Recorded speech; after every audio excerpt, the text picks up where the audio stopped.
Hello, everyone. This is that Weems guy, and we're here for another episode. Joining me tonight is first Eric Gelhaus. Say hello, Eric. Hello, how's everybody doing? All right. And John Hearn. Hello. All right. And we are going to answer some audience questions tonight after we talk about TechCon. So we can have three episodes in a row in which we talk about TechCon. Aren't you excited for that? Uh, I've pretty much given my spiel in the last two episodes, so we'll let Eric have the floor first and talk about his TechCon experience. Let's see. I hit Heart 8. I hit Babes. I hit Brahms. I hit the three food groups that you have to hit anytime you go to Right. TechCon. Um, I got no, to tell you how proud I am of how much I have spread that Brahms is a must. And that remember that time you and I went, like the whole yeah. place was full of people from TechCon. So, well, Lee keeps talking about this place. We got to go. Class wise, I was not the hardest working instructor at TechCon this year. I backed off, did one live fire block and a couple classroom blocks. Um, so that was good. We saw the feedback. Everybody wanted to know like why we took all the time to carry Hearne, like we do. So helped out with the block that you were running. I helped out with the block that Dobbs was running. So I kind of had a chance to watch your guys' range teaching styles because I don't think I've been on the range with you where you've been teaching before. Um, it's always good to see the variety of folks. Saw a lot of folks this year that were new.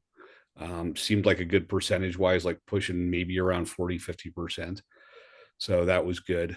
The ready positions lecture, which is oddly appropriate right now, given some other things we were talking about, it was the last time. I think I'll be doing that one at TACON. I may do it in other venues, but I have other material for stuff going forward.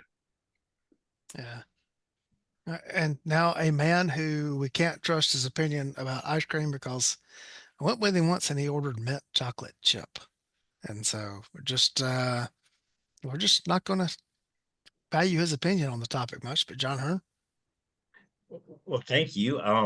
That does imply that you trust my opinion on all other things, which I think Not is the no, all, interesting not part. no. all, not all. One of the audience questions tonight was why does John Hearn tolerate such abuse? And my response was it's the only attention he gets. So it's If he wants friends, and, I say that. and the person responded back that they never met you, but they felt like Sarah McLaughlin needed to do a benefit concert for you. Well, I'll just harken back. There's a great Rodney Dangerfield movie. Was it Back to School? And he was a guy that sold clothing to fat people. And one of his mottos was, "If you want to look skinny, hang around fat people." So Uh, I think I'm brought in just so that Eric and Lee will look smarter than they actually are. It's like if we Oh, have Hearn to hold the bottom down, we'll be just fine. we went to colleges that people have actually heard of. Dude, one of my where I got my graduate degree, at least like hit the top, what the final 16 once a couple of years ago because nobody had heard of either one of my schools. I will fully admit that, and I will beg to differ. A lot of people, if you ever driven down I-95, people are like, "Hold on, I've heard of that school." And I'm like, "You ever driven down 95?" And they're like, "Yeah, yeah, it's an exit." I'm like, "Oh, that's why I've heard of that." So All right. What that's all did okay. you do? Nobody heard of where I went for my undergrad, so it's all right. John, what all did you do at TechCon? So dude, TacCon has become a well-oiled machine. Yeah. We got down Wednesday, I guess it was, and it was awesome. We got the range completely set up for the match because I had to haul all that stuff and get that done. Got the knockdown. So Thursday was nice. Got set up for the moving target class because I had to have equipment for that. I ended up teaching moving target block Friday morning, 2 sessions. I was very pleasantly surprised. Tom did a great job of making sure the people that were in that class were mostly ready for it.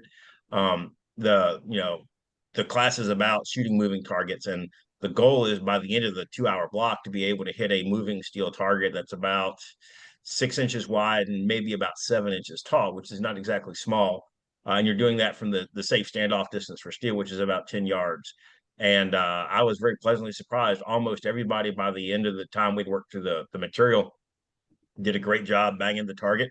The guys that couldn't get the target, it was much more of a trigger control issue. Judging from the amount of 2x4 that had been chewed up directly beneath the steel, as far as that stuff goes. So that was the first live fire block I've taught in a while. So those went really well. We did the TACCon chess club discussion that we do. Again, I'll make the observation everybody else has made is that we never see each other's presentations beforehand, because that would suggest some form of preparation that a professional might do, and we are neither. But again, we're definitely singing off the same sheet of music. The analogy I use is like if you interview a bunch of guys and all their stories are the same, there's a good chance they're actually telling the truth because the stories are consistent. So it was great to see that. And then I did my crime and criminals lecture. And I'll just throw this out here because you never know who you're going to get at TACCon. So one of the tricks I've learned over the years is you really need to anchor the stats in some real life stories. So one of the real life stories I use is that of Eliza Fletcher. That was she was the effectively heiress of a very large family fortune, very beloved kindergarten teacher at a local private school who was abducted and murdered in Memphis while out in her morning run.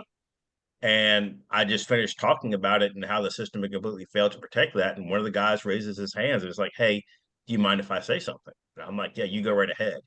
And dude, he was a member of her church, Oh, and he wow. had sang at her service, and it was way more impactful than I could ever have done with that material. So Mm. that actually, I guess because nobody else is covering it, those classes actually got my best reviews of TACCon as far as that stuff went.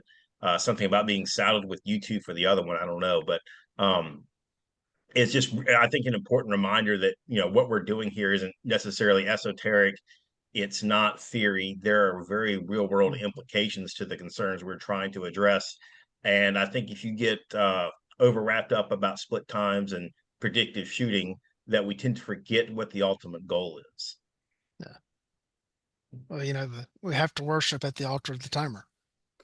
That's what the internet tells us. Yes, Yeah. the false god of speed. Yep. I did something today that I rarely do. I peopled during non-people hours. Uh, Kept getting text messages all day yesterday from people that were at the NRA show in Atlanta, like, "Hey, where are you? We want to hook up, get go to lunch or something like that." Such messages. And I'm like, I'm at home. That's people, and I'm off. And so I woke up this morning. So you know what? I'm going to get in the car and ride down there. And so I did. It's only an hour on a Sunday morning to get down there. And I got in and I started texting some of those people, like, "Well, I'm here." And like, "Yeah, we left this morning. Or we're already gone." And so I walked around and I saw a lot of people at booths that I know, like working, yeah, working the show, but I didn't see much of anybody like in the audience or, the attendees that I knew. Um, I handled a couple of things that were of interest to me. I wanted to see the DWX and the DW Compact.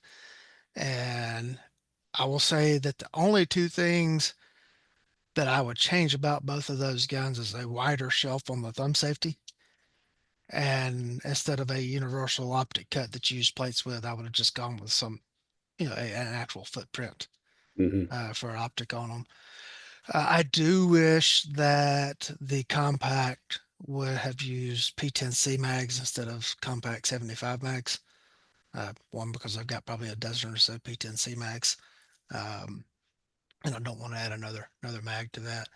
Um, but those guns are really well done, really well done. I'm not in the 2011 uh, audience at all, but I would readily take one of those and then try to run with it and play with it, especially the compact. I liked it. Now, is that a double, double wide or double stack 9 Yeah, with an exposed hammer? yeah. It's basically if you married a 1911 and a CZ75, Okay. this is what you would get. The full size model, which is just the DWX, runs P10F magazines. Now those would work in my P10C. So if I went with a full size, I could at least double those mags up on the P10C. The compact model runs off of CZ75 compact mags. Okay. So you get the triggers like a 1911. It's a bladed straight back. You get a thumb safety like a 1911, but you get basically the grip of a CZ75 with no grip safety. Okay. And it's designed around a 9mm cartridge, not retrofitted over like a 2011 would be. So it's probably closer like the Wilson, that Yeah, probably Wilson, closer to an EDC 9 or something yeah, like that than a true 2011. which actually I guess the early ones had some issues, but the ones I've seen in classes the last few years have run fine. And working the slide on both of these guns was like just rolling a door that was on perfect ball bearings back and forth. Okay. It was perfect. I've been interested in the Walter PDP series here lately. I've not really had a chance to shoot any of them, but I went by their booth and handled a couple of those. They have a new PDP-F Pro Acro model coming out in a couple of months. So it'll be a 4-inch Pro F model with a direct milled acro, and it all comes together, pistol optic, everything. Mhm. And I think he said the retail on that was going to be somewhere around 12 or 1300. Okay. And so you figure retail on one of those optics is up around 6. And so the pistol, I think itself runs somewhere around 7 or 8. So, fairly good Well, deal if you're buying it full retail. Um, I just can't make up my mind on those though. They're a fully tension striker, and I'm not sure how I feel about that. But if you would do me a favor, speaking of fully tensioned striker, if we could find something that takes 320 mags, I would really appreciate it. Isn't there like a there is a 2011-ish clone out there. I think it's the 2311 from yeah, Platypus or something like OA Platypus or something like that. That runs off of 320 megs. yeah, And I have, shockingly enough, the guys at Magpul just introduced yet another magazine for SIG pistols. yeah, yeah. yeah. But those are Lee the and I are discussing those 365s. for training mags, so I'm waiting to see because Sig is many things. Proud of its magazines is one of them. Yeah. Um, we have one of the questions from the audience tonight was about the Staccato HD P4. I think I've Mm-hmm. got that right. The Staccato that runs off Glock Max. We'll just call it Yep. that. Uh, Eric and I, oddly enough, had texted back and forth about this pistol. Uh, there was a lot of flash around its introduction, and then it's kind of gone radio silent. I can't seem to find anything on people that actually been running them. I handled one today, and I completely lost all interest after handling it. And I kind of changed my mind and got interested in it after I handled it. Going into shot, I was kind of like, I know everybody's Yeah, interested in it, but like and then I watched video with Buck. I can't remember Buck's last name, where he talked about like how that thing came to be. And one of the yeah, interesting things was he made a point multiple times of talking about how they were asked for left hand friendly guns, not a left hand gun, but at least a left hand yeah, friendly platform that would take Glock mags, and it was kind of fascinating. yeah. I'm looking forward to getting my hands on one. I've asked for the 4.5-inch version. I'm on somebody's waiting list at this point. Um, I'm kind of curious as to how it pans out. Right, it's coming up on 1911s when I see Mm-hmm. folks who have to tape grip safeties down because Mm-hmm. they either won't learn how to use them or they can't because of the double wide. Right, it gives Yeah. me Forrest Whitaker eye. We had one attendee at TACCON this year who was running a staccato appendix carry, not using the safety at all, not using the thumb safety. Wow. And I get it, right? Well, I don't use the thumb safety on a Glock. Okay, fine. We're talking about different animals. Yeah. Got that shooter to start using the thumb safety and went on from there. But I'm kind of looking forward to seeing the HD in the wild.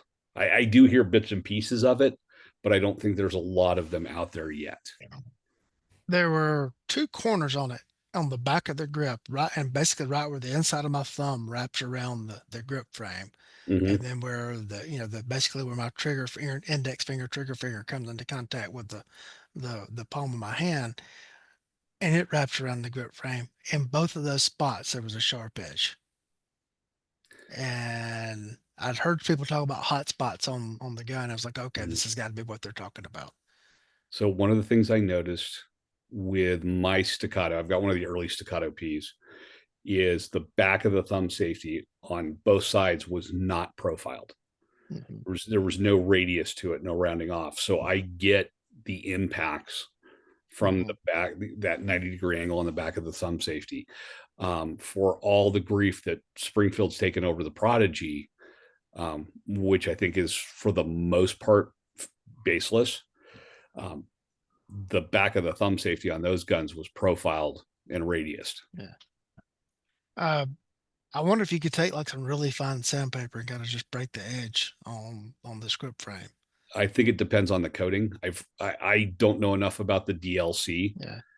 to know like what you can and can't do it, and I haven't tried attacking it yet. Yeah. Okay. Maybe after I shoot one, 'cause somebody's around me or somebody will show up at a class with one, and I'll get a chance then.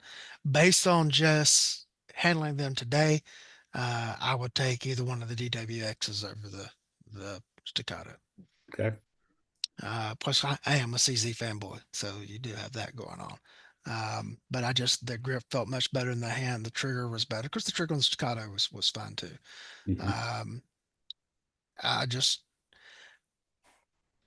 the DWX felt like a gun that suited my needs more so than now. I do like the fact that the Staccato runs off of Glock mags.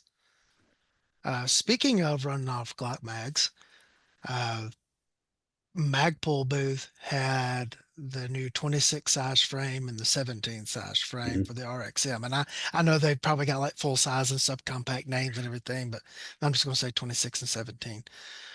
I'm not in the 26 camp at all.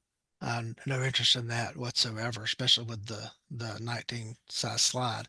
The 17 size frame felt really, really, really good in the hand.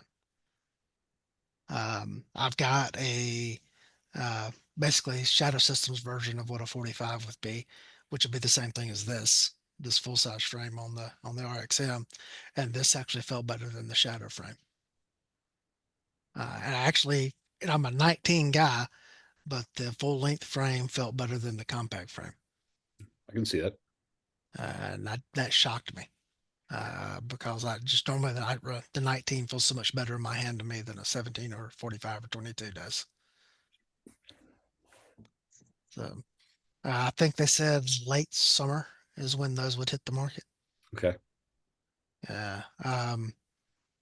That's about all I really honed in on um, for actually handling and checking. I did go by and talk with the Shadow Systems people about I've got an MR920 Combat that is a marvelously accurate pistol. It's probably my most accurate pistol that I've got. It does not like to feed from slide lock all the time, but Hmm. I have a sentimental attachment to this pistol, and I've worried about if I send it in to get it fixed, that the gun I get back might not be the gun that I send in.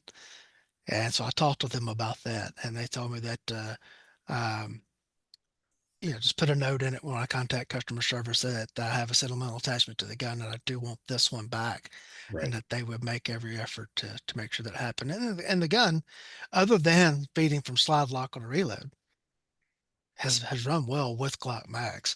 And I may have fallen in love with the Shadow System Smith Girl. Just as an aside. And but I was pleased with the level of customer service they could do at a show. Like they took the time to talk to me about the whole Mm-hmm. thing. They actually went and got someone else who works in customer service and brought them over to answer even some more questions about it, which I thought was pretty cool.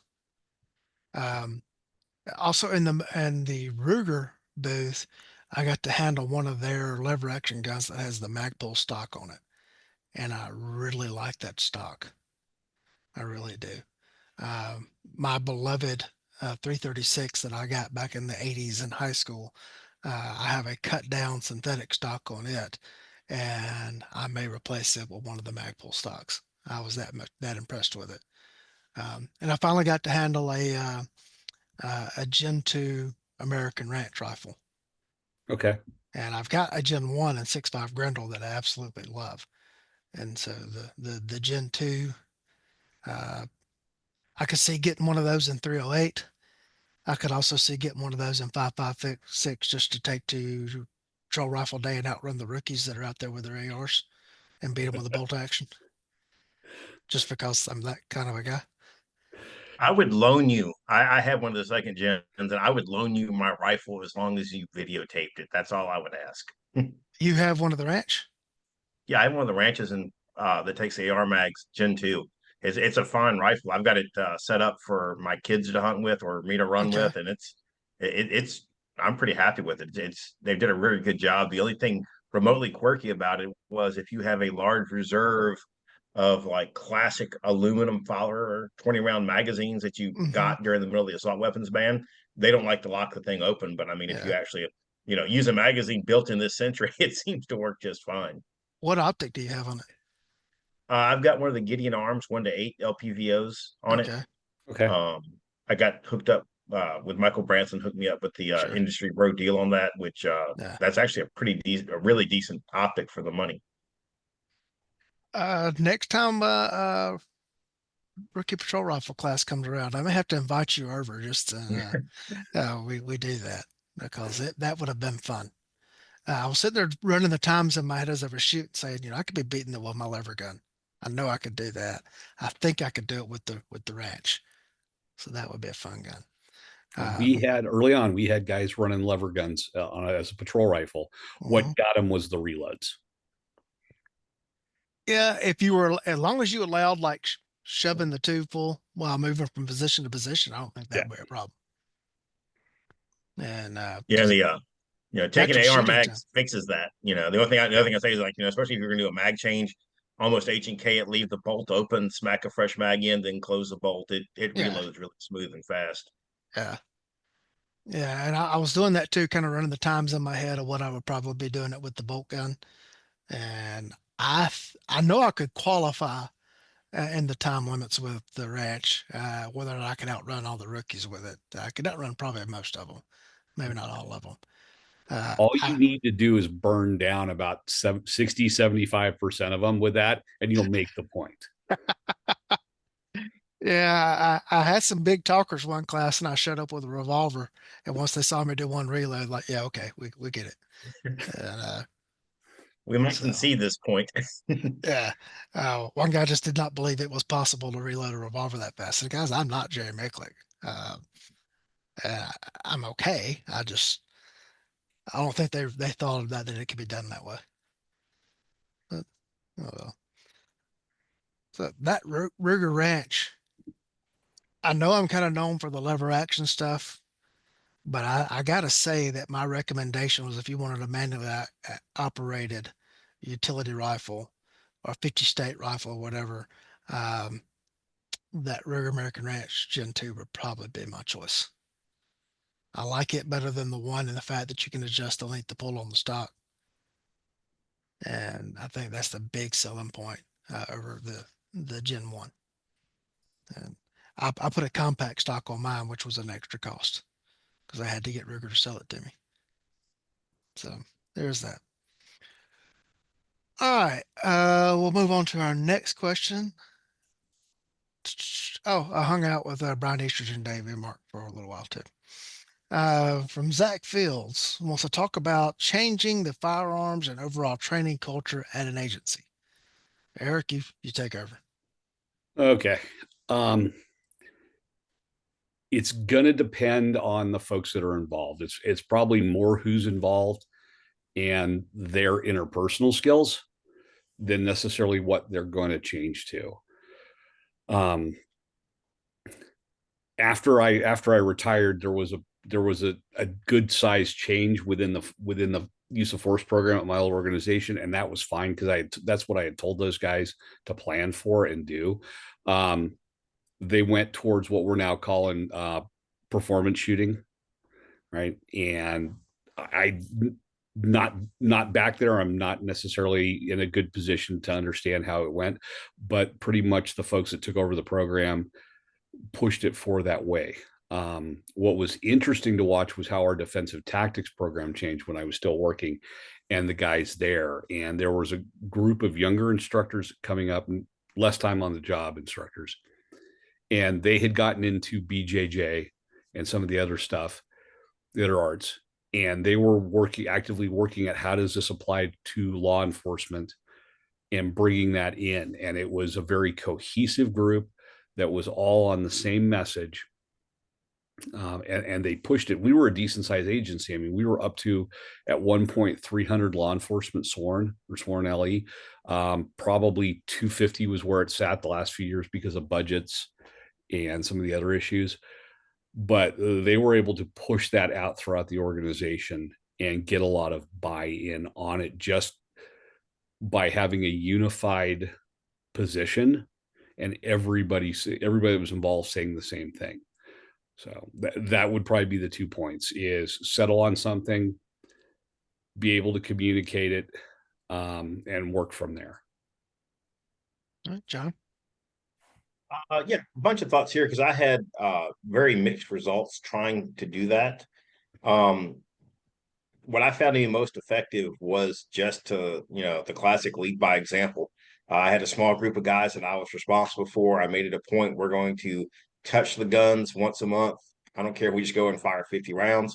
And we're also going to do some kind of hands-on stuff once a month. And it wasn't an immediate impact, but when you just do that month after month, because like most guys in the agencies know, oh, we're doing something new. If we just wait this thing out, they'll get tired, they'll get bored with it, and it'll be gone in 6 months. Well, when we're still doing this stuff 2 years later, they're like, yeah, we might have to do that. And I was fortunate, like, I later settled on Bakersfield. It was like we were going to show up, we're going to shoot Bakersfield cold. I'm going to do it first. We shared scoring. Somebody would run the timer. Somebody had it. We called everything out. So creating that environment where everybody was accountable for their work in front of their peers, I found to be very useful, at least as far as that local level. Um, Moving it up bigger than local was a lot harder. It depended on how the leadership was. In recent memory, I had two bosses. One of them had been to Africa twice and hunted, and she was really capable with a rifle. Like we'd go to shoot our rifle qual, and we would race head to head. And when you've got somebody like that that can show up and work to a very high standard, it's a lot easier to ask stuff of the people. Comparing that, contrast that to the next guy who couldn't pass his qual, couldn't keep his gun lube to keep going. Uh, that person isn't, going to be supportive of any kind of search for excellence because they're completely incapable of doing it themselves. So, as far as changing the excellence of culture, I think the working locally is about the best thing you can do. The leading by example. Um, you know, I would encourage people. It's like we had access to an indoor range. Here's ammo. Go work on this yourself. And the other thing that I tried really hard to do was it wasn't just shoot a quick course. It was, hey, let's work on these skills.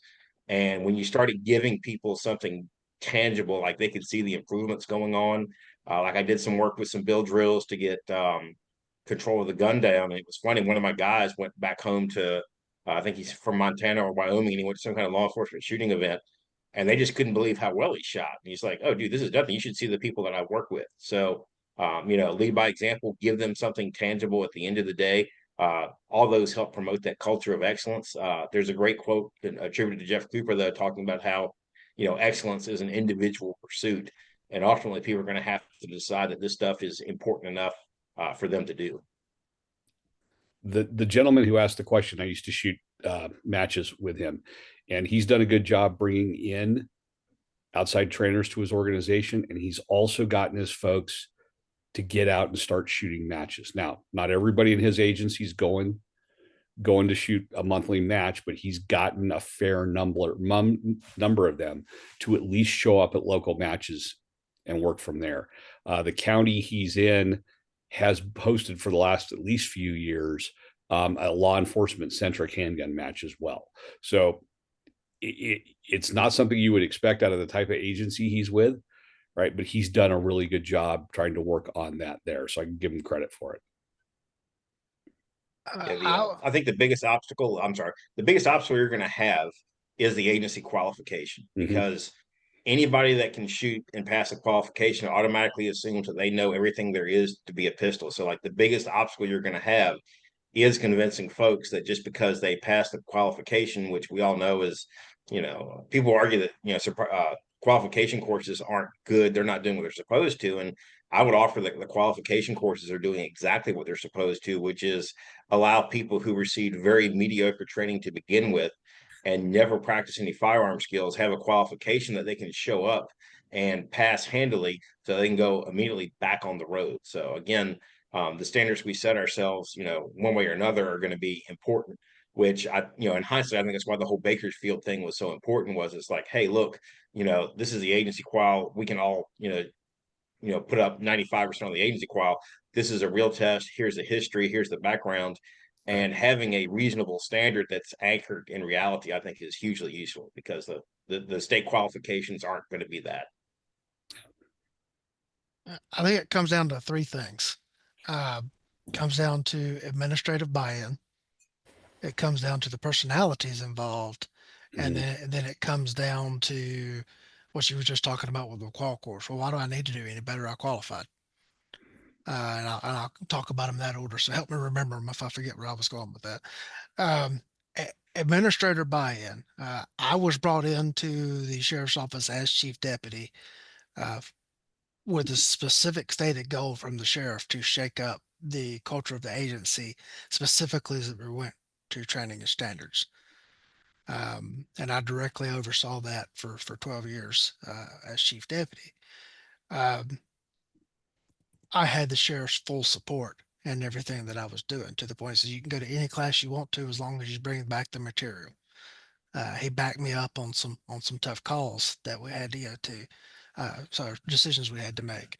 Uh, at first, I got a lot of pushback internally because some of the stuff that I was teaching did not jive hand in hand with some of the training that they had received from the state.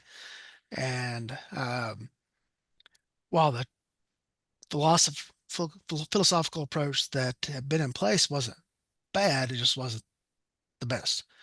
And so I was pushing some different uh, things in, to the point where I had caught one of our guys going behind me unteaching what I was teaching. And I had to relieve him of teaching duties. That if you're not going to be on board with what we're trying to do, we're not going to let you teach classes anymore. It's just no longer one of your duties. Um, Ultimately, I shifted gears a little bit there and started bringing in some outside instructors such as Tom Mhm. Givens, Dave Spalding, and et cetera. And as the host, you get a couple of spots in the class typically, and I started putting our other instructors in the other host spot. And then one of our other guys we started taking turns. He would host one and I would host one. And he would do the same thing. He would put one of the other agency instructors in the other spot. And all of a sudden, we got buy in from the rest of the instructor staff. And when it wasn't just me, the big boss, pushing some of this stuff, it was all of the instructors pushing it. We started to buy in. And then basically through selection is who we hired. We started looking for people that wanted to come in and train. Like if we hired over a lateral transfer, we made it clear to them that you will train here. We actually had some people that came to us because they had heard about what we were trying to do in training and they wanted to work for that. We established it with our new hires, like that were hired off the street, started in the jail, then moved to patrol later on, is this is what you're going to do. And eventually we started using host spots as rewards. Like you did a really good job on that case. You get to take this Tom Givens class. And we started spreading that down through to the line level guys. Mhm. And we saw a massive buy-in across the board there. Of course, you had some that never did, but really saw a massive buy-in there. And it helped to get me out of the way and get some allies in there to help with that. Um, so there's the admin and then the personalities. Then that last thing, you got to have staff that decides, well, I qualify. What more does he want? You got to defeat that attitude. And with some people, you're never going to do it. I'm teaching a rookie class right now. Um, they're the first class that shot the new standards that were adopted by the state, which are not very stringent whatsoever. And on a so-called advanced day, I got them out and ran some other stuff, like I did some head-to-head knockout drills. And one of my students that shot 300s on the state qual course got eliminated almost immediately. And it opened up his eyes. And I got to give this class credit is none of them were openly demoralized. They're like, oh wow, this so we got a false sense that we were okay. We really need to work on this. Read a bunch of drills with them that any miss in the green area, non-scoring area of the target was a DQ, and ran with very small target zones compared to the huge A zone on our state target, and really got a lot of buy-in with them on that. And so I was really pleased with that. One of the things I did with the sheriff's office is I actually started using a smaller target with them and not pointing out to them that it was smaller. And our scores went up. So those are kind of the things that I saw is Kind of administrative does. buy-in. What's that? I was just going to say, to dovetail on that last point, Go ahead.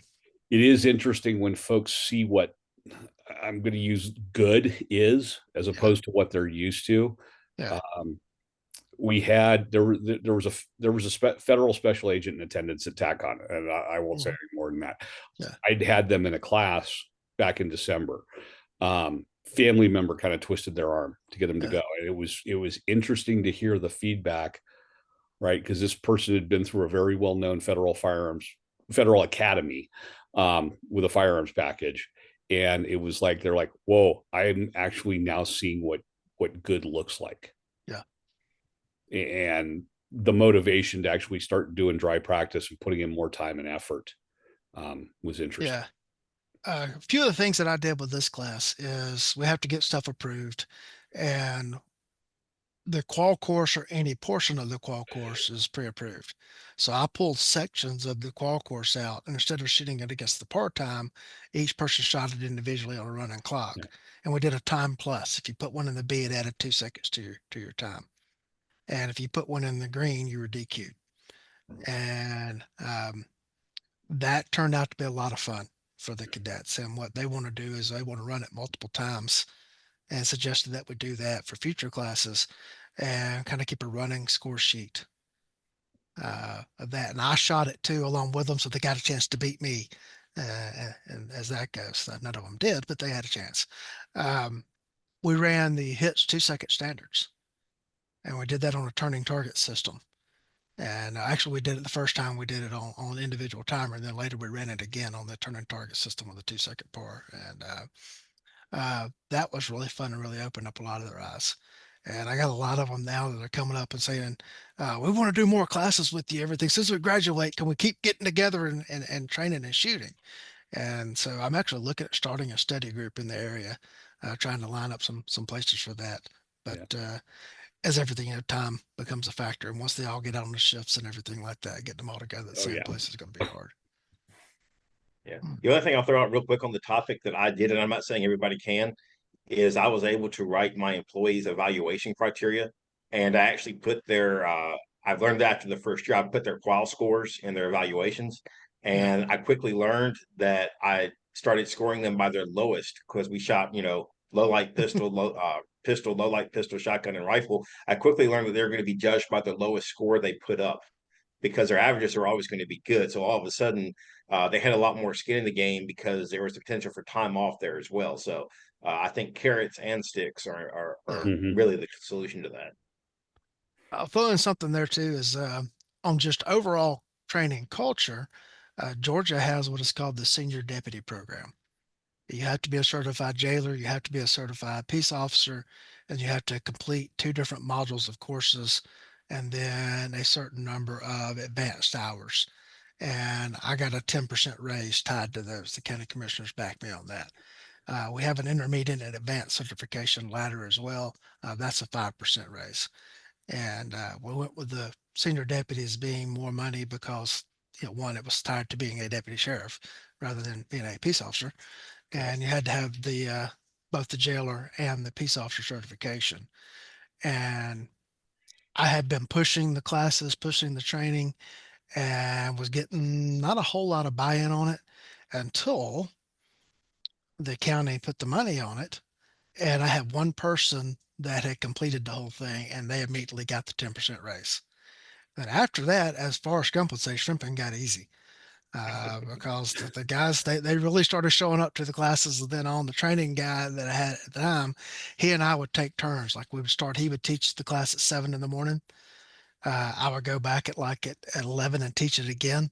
Then he'd come back in the afternoon. I'd come back in the evening. And we teach it like 4 times in a day so they could rotate in off their shift. So we're having to come in on an off day. And we would do that and get through all of the core classes that they had to get.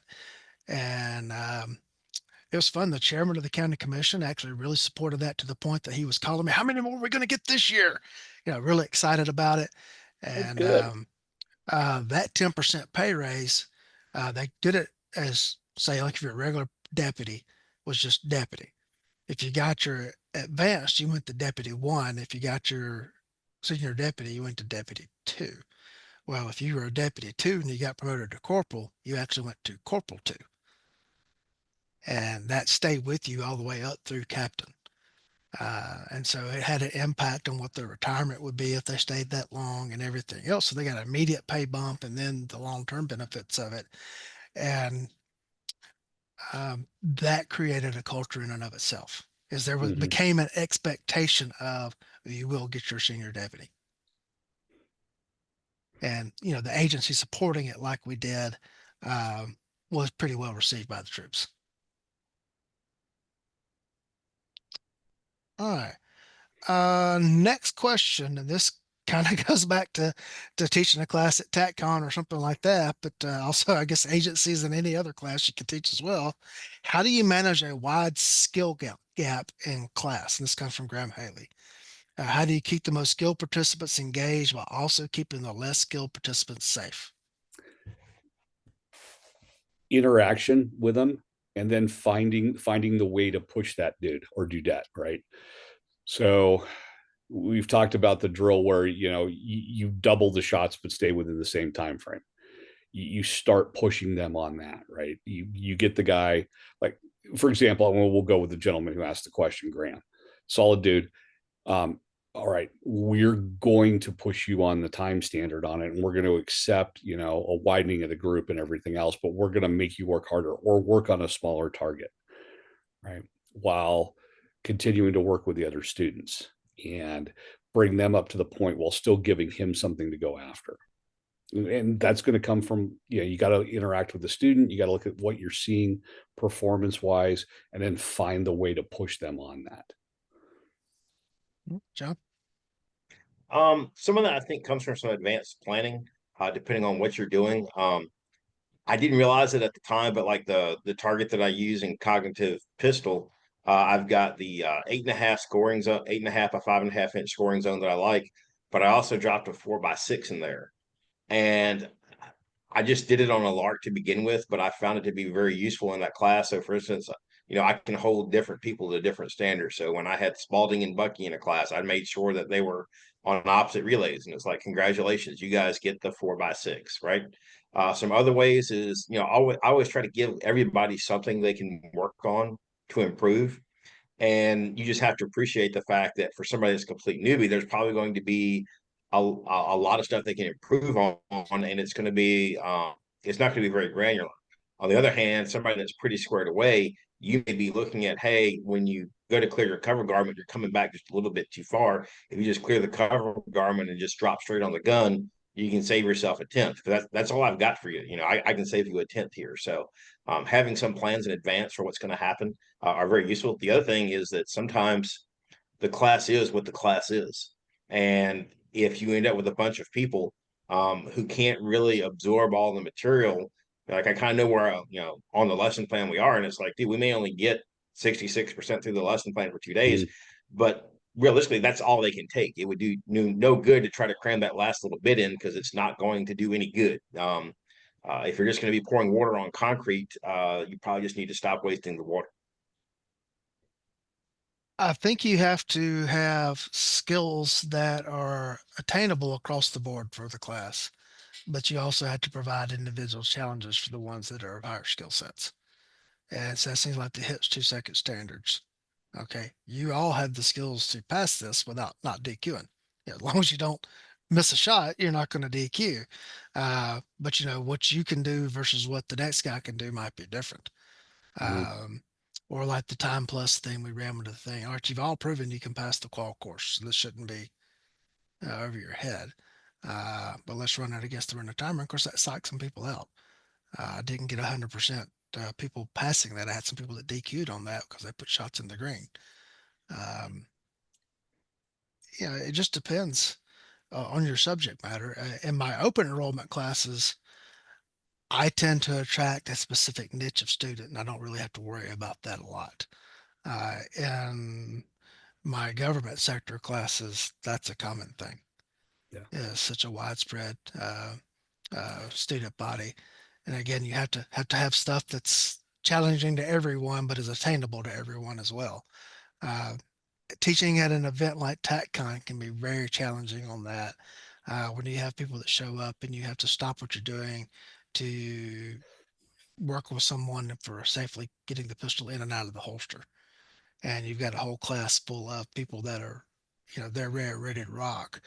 That's why for this past year, I limited my classes. You had to be an instructor, either range master certified or a law enforcement instructor to be in the classes. That's nothing against us folks. My goodness, that's who we need to be trained and spending time with. But I just needed to make sure that in a 2 hour block, we could just rip it and Mhm. rip it and go. Um, Something that was in the evals somebody put on there, and then in the last week's episode where we had the first timers wrap up was saying there's the impression that TACCon is for geared towards instructors, and that's not the case. And so No. that's something we need to be putting some thought in for our course offering for next year is to make sure we have some stuff that Well, is. Go ahead, Eric. it's fascinating because there's been a request for instructor specific Yeah, stuff. yeah, So I've done it. I yeah, didn't do anything this year, but last year I yeah, did a couple of blocks that were specific for instructors for teaching stuff yeah, at the request of the attendee. So it's kind of yeah. interesting that we're getting that.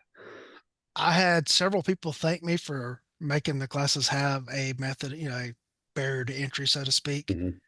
because it allowed the class to move at a particular pace.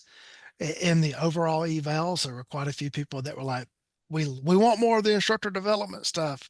And then there was like an equal number of people as there needs to be less focus on instructor development and more open classes. And so I guess as Tom would say in his classes, if you have 1 foot on a block of ice and 1 foot in the fire, you're on average, you're okay. And so I don't know what the Okay. answer to that. John? Yeah, no, say a couple other thoughts there is that I think it's important for some of this stuff, have a recommended standard to begin with. Mm-hmm. I like to test that standard. I do the 5 rounds, 5 yards, 5 seconds from concealment.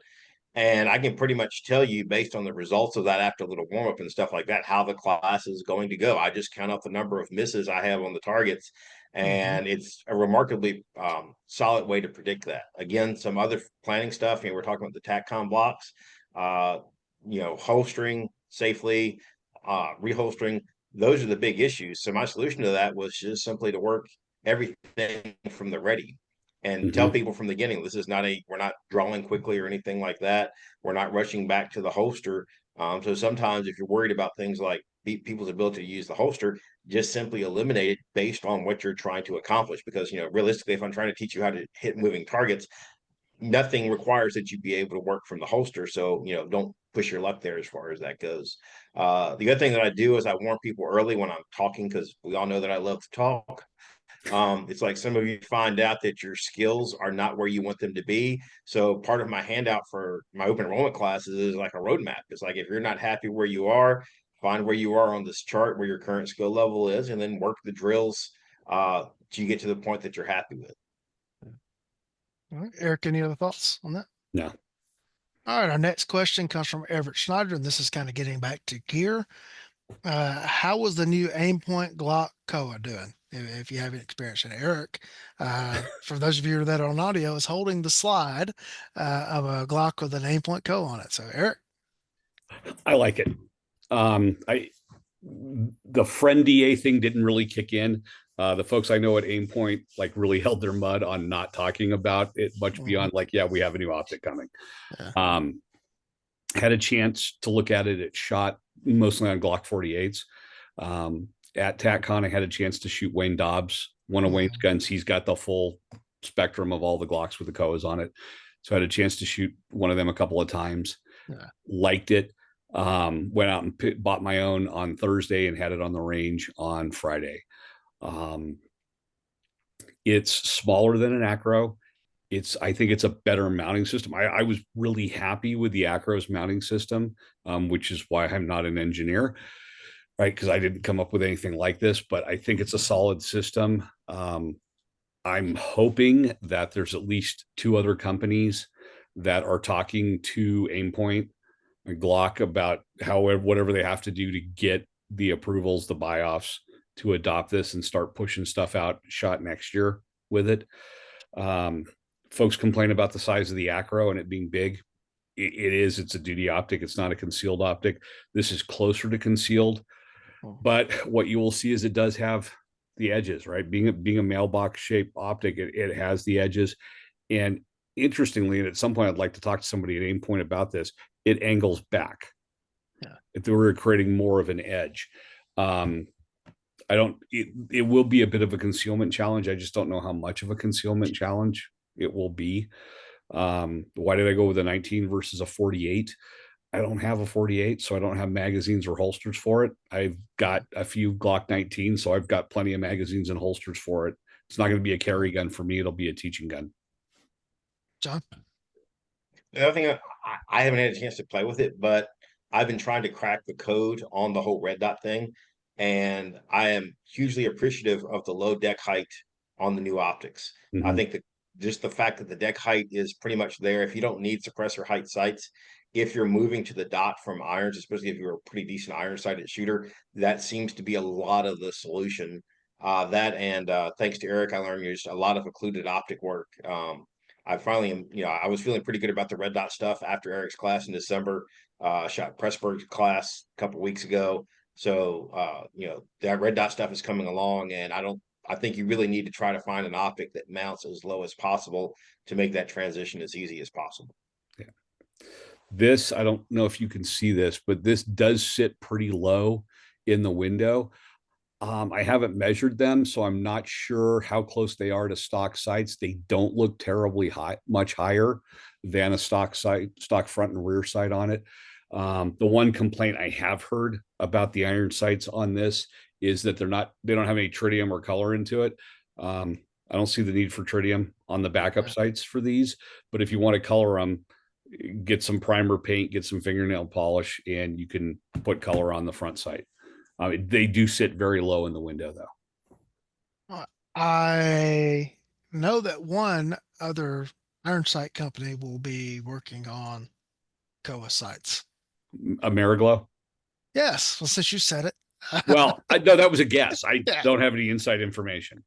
Hey, Rick, how you doing? Rick Callahan, the owner of Mariglow. Well, he was the owner. He sold it to Trijicon and now works for them. But I think they will be working on. I hope we just didn't let a cat out of a bag that we weren't Well, supposed I to. was a guess, so But I love everything Ameriglow. I think everything I've got that has sights that Ameriglow makes a sight for has Ameriglow sights on it.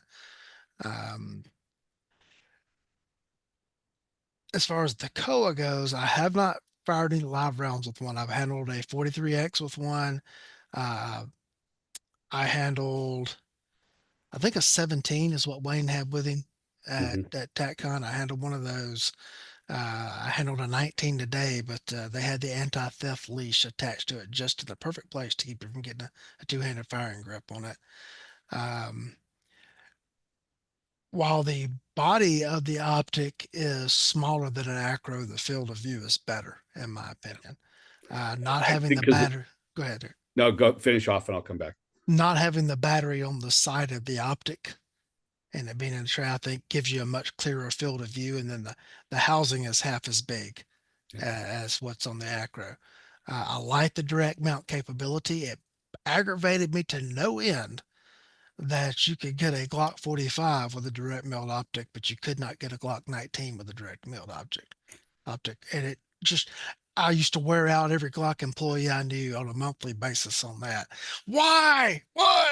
And it's the same slide. Just put it on a 19 frame. I actually bought a SIG 365 in protest. Uh, and like would send them pictures of a direct mounted optic on a slide. See, you can direct mount on these. Um,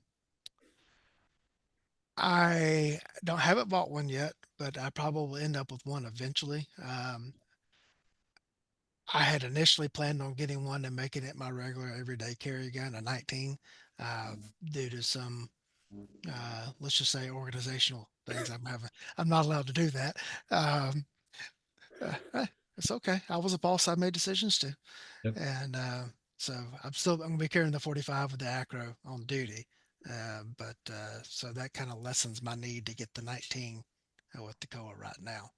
So But one of the questions that has come up a lot is because the rear sight on this mhm, is the lock-in bracket piece, the yeah, clamping piece.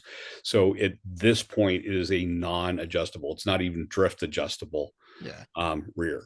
So for the backup iron sights, talking with Wayne Dobbs at TACON, I did it there. I did it again with this one. Killed the mhm, dot, went to 10 yards, shot on the head, yeah, and kept everything in a more than acceptable scoring area with both guns at 10 yards using the backup iron sights, no optic. yeah, Wayne had also said that he goes, it's probably going to be pretty close to zero. So took 150 rounds to the range yesterday. Did 10 rounds to shoot into the head. To check the backup irons. Finished off with 5 rounds of each of the 3 types of ammo I took out on a B8 target at 15 yards. I had one high right in the 9 ring. Everything else was just, sorry, high left in the 9 ring. Everything else was just right of center in the 9, 10, and X ring on it. So 14 of 15 rounds were there. I didn't mess with the zero on it at all. I would have no problem if I had to use it right away, it being point of aim, point of impact. So yeah. I don't think that the iron sights is not being adjustable is that big of a deal because I didn't think most people adjusted and shot good enough to be able to tell with iron sights anyway. yeah, and if they did, they were adjusted because they were shooting low left as a right-hander. Yeah, yeah. Uh, Typically vertically mine wrong. Now I will say this is that with like I said, like American sites, if I took the sets that were supposedly for the 19 and the 17 and put them on the 19 at 25, I did have to go to a 6 o'clock hold Mm-hmm. to get my hits. And now if I would forget, I would get high shots. But you know, 25 yard shots with a pistol, while are not unheard of, that's not within the typical range of what we're seeing with pistol shots in real world But encounters. it does happen. Yeah, it does happen. Absolutely, it happens. But I don't think. Okay, it impacted my bullseye shooting scores, but it didn't keep me from getting shots in like an 8 ring or something like that for the most part. All right. From Robert Nixon, we have this will be kind of really shifting gears. Talk about field training officer program versus patrol training. Or I think it's patrol. Was it PTO, it's police training police officer. training officer program? I'll say right up from the front is I went through an FTO program, and the entire time I was a training officer, it was an FTO program. I don't have firsthand experience with the PTO program, other than what I have read is that it is a problem based approach, and I do like the problem based approach better than some of the others. But I can't speak firsthand to it. I know one of our big local agencies has adopted PTO, but I don't have any firsthand enough to speak to it. When I went through FTO school in 06, Cal Post was kind of trying to push it. So there was a couple hour block on the whole PTO concept in the school. There were agencies that went to it. Last time I had any conversations about it, or I was at FTO supervisor school, at least in California, it had become uncommon. There was a lot of journaling. There was a lot of Mhm. self evaluation. The emphasis on problem solving within one's beat was not a bad idea, Yeah, but folks seemed to be they found it far more time and labor intensive, um, and not necessarily conducive to what agencies were trying to get done or could get done with FTO. Like I said, I didn't see anybody use it. Everybody I had heard used it had kind of gone away from it, or substantially modified it by the time I went to FTO supervisor school. John? Yeah, I did FTO at all levels from my agency, from a FTO field training lead. I was on our national advisory committee, and I know that we had looked at that as an alternative to the San Jose model. Um, Again, very essay based, that sort of a thing. Uh, Allow me to tick off a goodly percentage of the population here. The whole thing kind of reminded me about how like you get a master's degree in education or something like that, where there's really no research or work. It's just all some kind of capstone project. Very much struck me as a way to make sure that people that could not master the basics of officer safety and conduct good solid work in the field could still skate through field training as far as that goes. And from what I've seen is just that, FTO is rapidly just becoming another box that gets checked, that we know nobody's going to fail field training because we're so desperate for bodies. So the San Jose model seems to have stood the test of time. So I don't see any reason to really change what's working outside of, hey, we have people that couldn't cut it. Let's do something so we can get the bottom tier through. Spoke with the retired, now retired deputy chief from one of the big agencies in my area that uses PTO, and it was a huge proponent of problem-based learning. Um, he told me something really funny. He's like, we would have all these academy, recruit classes that they're in this. They call it an advanced academy. Um, After they would get out, and it's like we would give them these problems, and some of these cadets or trainees would come up with really, really, really great solutions to these problems. Most of them got set, found their way to a box in their storage room somewhere and never got implemented, but they were really great solutions. And it's like, well, okay, there you go. That might say something there. He saw the fault in that as well. Yeah. As we're making them do this work, it is getting them to buy into some stuff and come up with some creativity and think.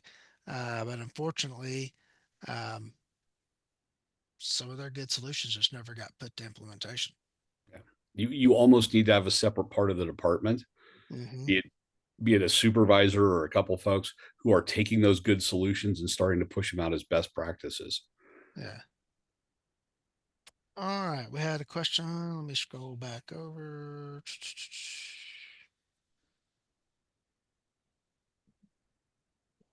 From Cooper Key. Oh, no, we already asked that from Cooper. I'm sorry, I can't find your name right here. We have one that was asking about getting into expert witness work. Eric? So all the expert witness work I did was while I was still working in law enforcement, and it was on the criminal side. I was approached and I did an expert witness report on a gang case, on the civil side of it. And I was very new in law enforcement at the time, maybe 5, 6 years on, and did the research, wrote the report, and the case settled fairly early. So I never did get the feedback, whether that was because of my stuff or anything else. And it was kind of my first exposure to the civil side of things. Um, the standard for being an expert witness is you have to know more about a subject than the average layperson does. Right. So it's not an incredibly high standard. But you're going to have to put some time into it and realize that there are folks out there that are exceptionally knowledgeable in certain areas, and you're going to be able to need to compete with them in areas that we were almost uncontested in criminal court when I was doing them. Now the defense bar and absolutely the plaintiff's bar have folks doing expert witness testimony in opposition to that. So you've got academics and former gang members who are, as an example, coming in on gang cases, offering an expert opinion for the defense side. Right. So you're going to have to be able to compete against them if you look at it. Americans for Effective Law Enforcement, generally they focus on use of force and custody issues. They've got a seminar coming up in Las Vegas on expert witness work. So if that's something that you're interested in, that would be a place to look at it. You don't necessarily need a substantial academic background. I don't believe I'll be interested in hearing what Lee and John have to say, but you're going to have to have a bunch of experience, and it's going to include talking to folks and putting pen to paper as part of the complete package on it. Right? Experience, being able to convey it, being able to write it. All right. That question came from Forrest Bolter Blyer. I hope I pronounced that last name correctly. John? No thoughts there. It's something that I've started to explore. I've sent out some CVs as far as that goes. Talked to Marty Hayes. He's another good resource. There have been a couple of TACCon sessions on expert witness work, what that looks like. Um, Carl Wynn has done some of that. Doug Deaton is probably the gold star for this kind of work. And again, as Eric's already said, having a lot of practical experience in the field is going to be huge. It's something that I've kind of stuck my toe in. I'm still waiting to get some nibbles as far as that stuff goes. But again, Masad Ayub and Doug Deaton, Marty Hayes, some of the usual suspects on the legal education side would probably be where I would point somebody towards. All right. And just let me just come back and add one thing. If you're going to consider doing it, you have to be willing to work for both sides, because if you're doing the expert witness work, it's about helping the trier of fact, be it a jury, mhm. be it a judge sitting on a bench by themselves, be it an employment type of hearing. Get to you've got to explain stuff to those folks, right? And so you are going to have to work on both sides of that problem. um, Talking to folks, to me it sounds like it's unethical if you will only work for plaintiffs, or if you will only work for defendants, goes to prosecution and defense, right? um, you got to be able to work on both sides of it. Now that may make your stomach churn on some things, but that's where the true expert witness stuff is done, right? Yeah, my first case I did as an expert witness was actually for the prosecution, and it was for our district attorney's office, Mm-hmm. and it was prosecuting an aggravated assault case in which two of the victims were deputy sheriffs, and I provided expert, riveting testimony on the sound of the slide being racked on a pistol and how a deputy would know what that sound was. And I say that facetiously, but that truly, honestly, was one of Mm-hmm. the things the prosecution was worried that, because of all the scenes and movies and TV shows where the cop stalks the bad guy for a while, then just before the confrontation, the cop racks the slide on the gun or jacks it around. And we're like, we need the jury to understand that the pistol they hear being racked was the suspect, not the cops. Right. And how would the cops know what that sounded like? Now, it just happened that the cop that was involved that actually did the shooting on this was a 1207 casino run in class and had worked in a gun store before he became a cop. And I was able to testify as how he had all that knowledge that about policy Right. our deputies carry with around in the chamber. So none of our deputies would have been racking the slide on a pistol to chamber around because they already had one.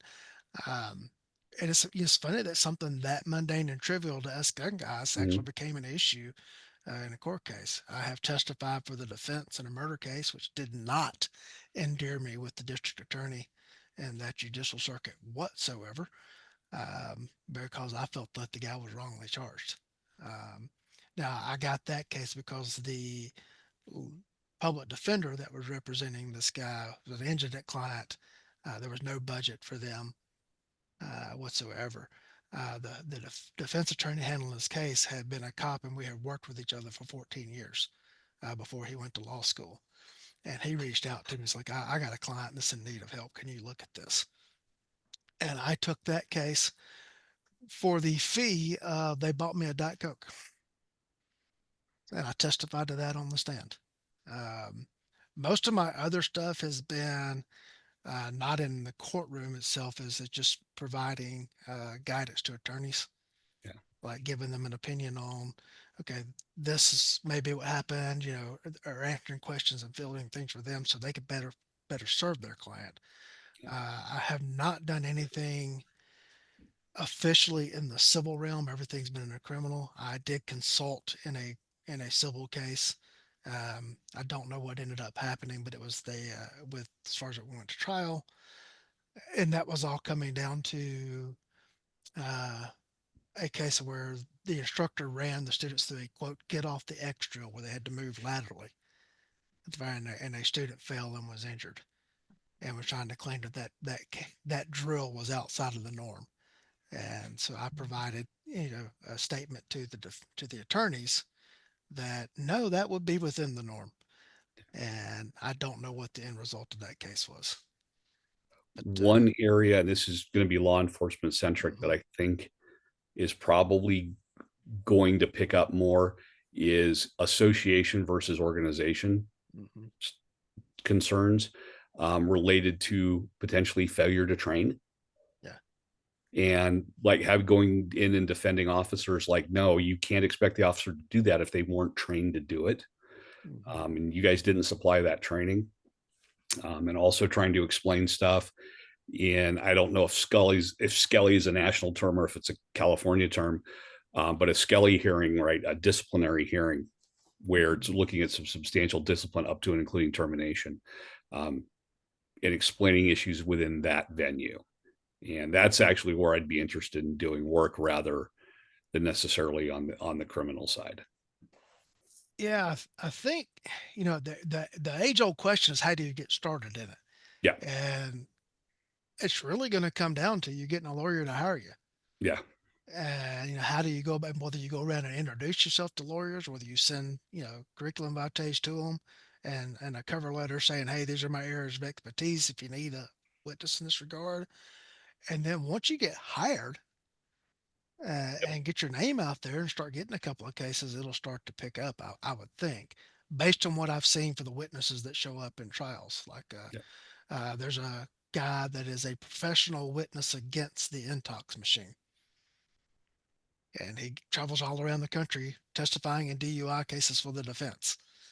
And you know that had to stem from he testified a few times. His name got out amongst the defense attorneys, so now they start using him. I did give some thought into starting offering a service where I would do use of force analysis on cases for people, but I don't have enough time to do everything that I do now, to start taking on something like that. Um, but it's just going to take getting hired. mm-hmm. So, uh, The other thing to and remember is that you serve at the behest of the court schedule. I know some yeah, other firearms instructor who used to do yeah, the work that um, courts are notorious for resetting dates. So you may yeah, have classes scheduled and you get a notice that you're going to testify on a particular date. So you have to yeah, cancel classes. yeah, And then that's, of course, postponed and pushed forward probably onto another class. So that's one of the downsides to doing that. yeah, You were asking about how do you get listed. The source that Moss recommends is the National Association of Criminal Defense Lawyers. So yes, I do feel very dirty to admit this. I am in fact a member of that yeah, organization and have my business listed there as a provider of yeah, information use expert services regarding to police use of force there. So there are directories for those expert witnesses. yeah. And the point that you just brought up has been one of my limiting factors, and that is just the court availability is just such a problem for me in my schedule. Um, I'm sure both John and Eric can mirror these stories about how you get a phone call from a prosecutor. We're trying to find you to serve you with a subpoena for this court case that's going day after tomorrow. I told one assistant district attorney from another county, good luck. Yeah, good luck in finding me because here in Georgia, subpoenas have to be personally served. They can't just do them through the mail or whatever. And she's like, well, I'm going to drop it in the mail. So I'm not opening it. Good luck finding having one of your ADAs or Yep. deputies or whatever find me because I'm about to walk out my door and get in the car and leave. Yeah. Um, The other thing I'll throw out about expert witness work is everybody thinks there's going to be these riveting moments at trial. A lot of the times, the experts are used to kind of set the stage. mhm, And based on what those reports say, a lot of times cases will be dismissed, or depending on what the facts are, maybe plea bargains are arranged to mhm, go from there. And a lot of times, the it's about posturing and being ready to go. I was sitting here thinking, I'm like, I thought I was going to expert witness on something, and it comes back to I had a double homicide that was related to a DUI driver, and it was made very clear. One of the things they were going to challenge was the evidentiary value of the field test that we had done, and the defense attorney was all ready to go. So they pointed out that I was the guy that maintained all of the PBTs for the whole parkway, and that I had been to the manufacturer's field school twice. So not only could I testify that the test was administered right, but I could testify to the fact that the device was properly functioning, and that was enough to move that. That was one of the factors that just moved that one to plea bargain. So again, it's not what you see on TV necessarily what the experts witness is doing. It's going to be the reports that are written well before the trial. They're going to want to get your report is going to be, they're trying to lock down your testimony to those particular areas. So you can't basically change your story later on. So it's not quite as dramatic as the TV might have you be. Well, very few cases actually see the inside of a courtroom for a trial, Oh, even in percentage civil. wise, it's tiny. Yeah, because in a criminal case, all the defense is trying to do is either get the most serious charges knocked out, or to tear apart part of the state's case. And basically, if they lose the motion to dismiss hearings, then they plead out.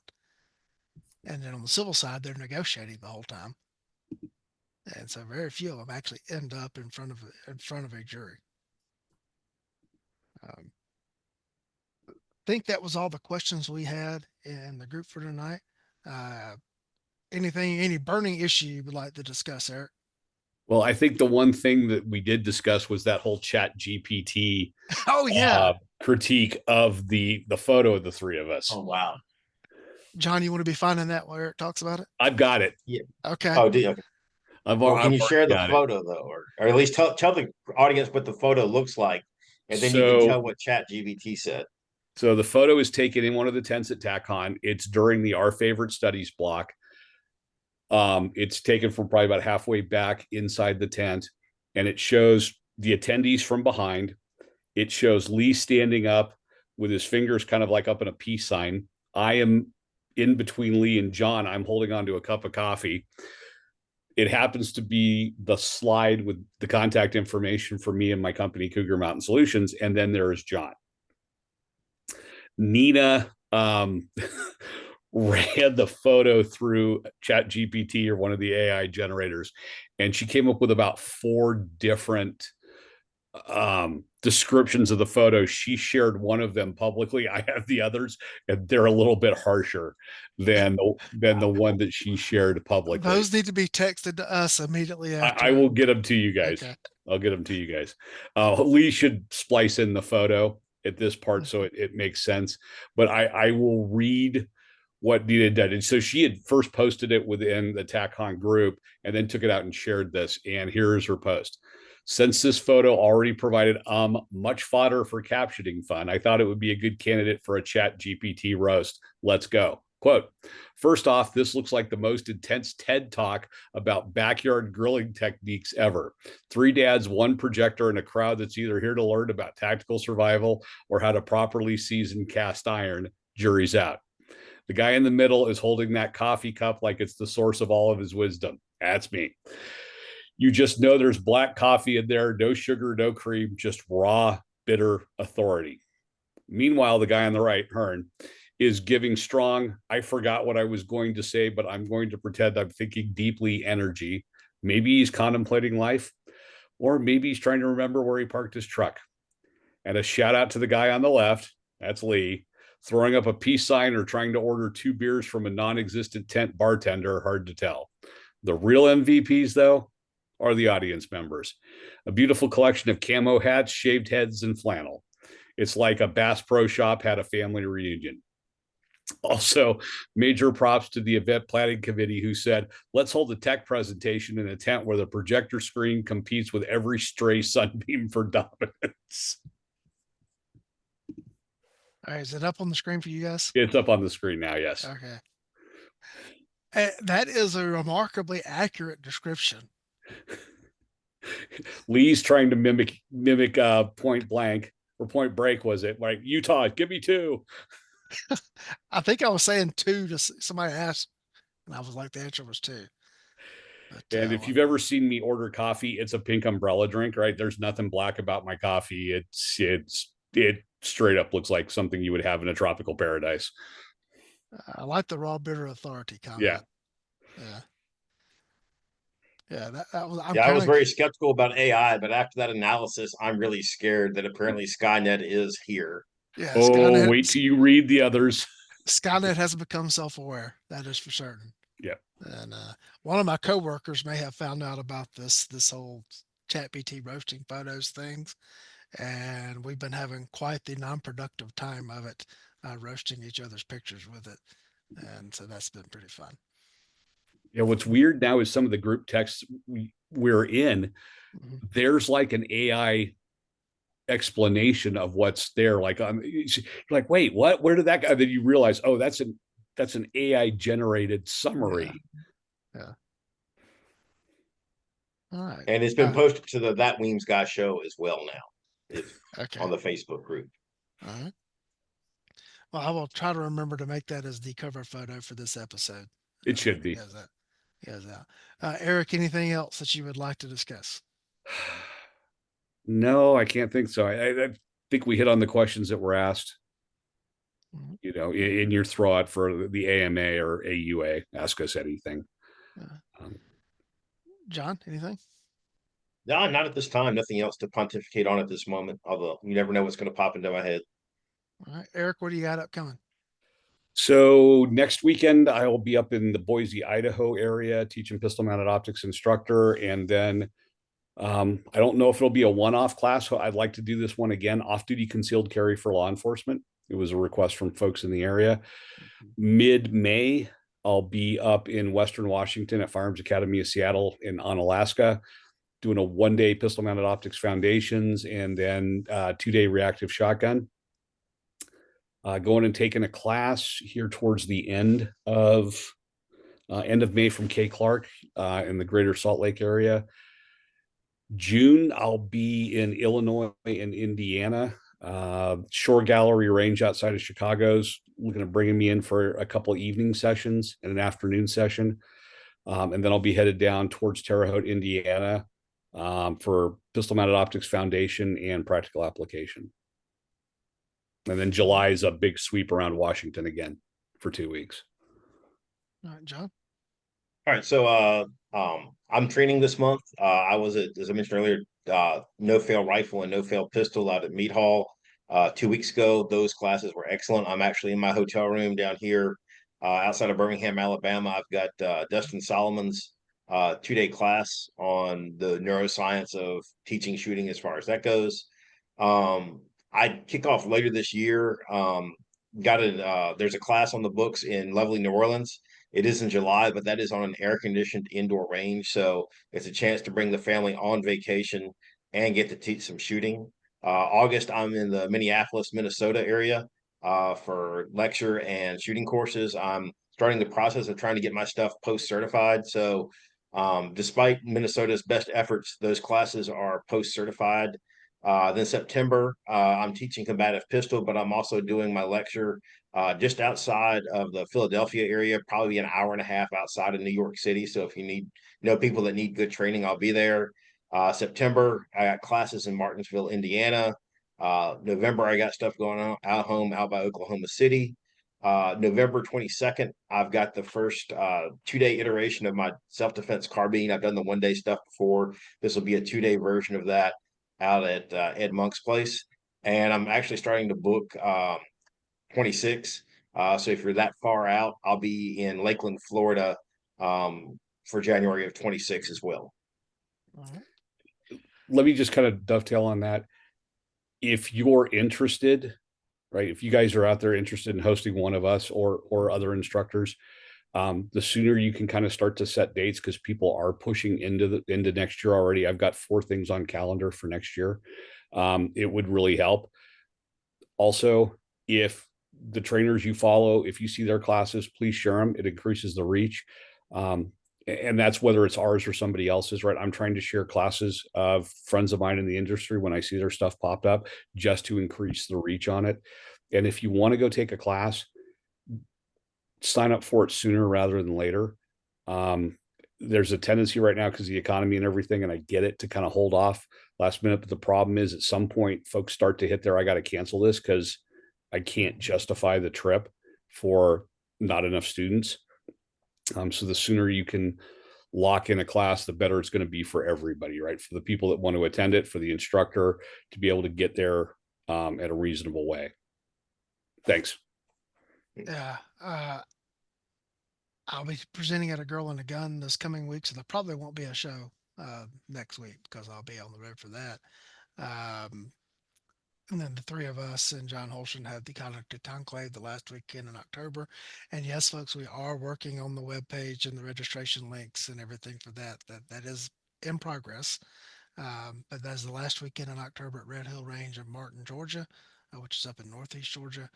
Um, I have not offered anything open enrollment under my own umbrella, getting close to 2 years. One, the grad school uh, program I did, plus all the medical stuff in the past year. I'm starting to get a lot of emails and people, hey, when are you going to teach? What are you going to do? I'm having trouble figuring out what the market would want now because I've been out for so long. I don't Yeah. know what would actually sell and what would go.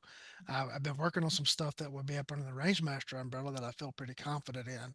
But for like doing my local stuff, I don't know. I'm trying to decide what to offer. So maybe I'll get some stuff going here pretty quick like that. I would like to have money in my gun fund again. That would be nice. Be nice. And quite frankly, it would be fun to teach classes that I designed Yeah. again versus implementing something else. So uh, maybe I need to post a questionnaire in the group for my local folks of what they would want to take.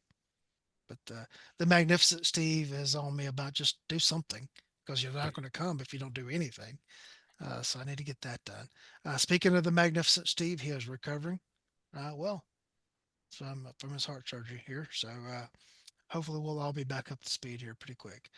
For John and Eric, thank you for taking your time out to do the show tonight. And for the audience, we know that your most important asset is your time. Thank you for choosing to spend it with us.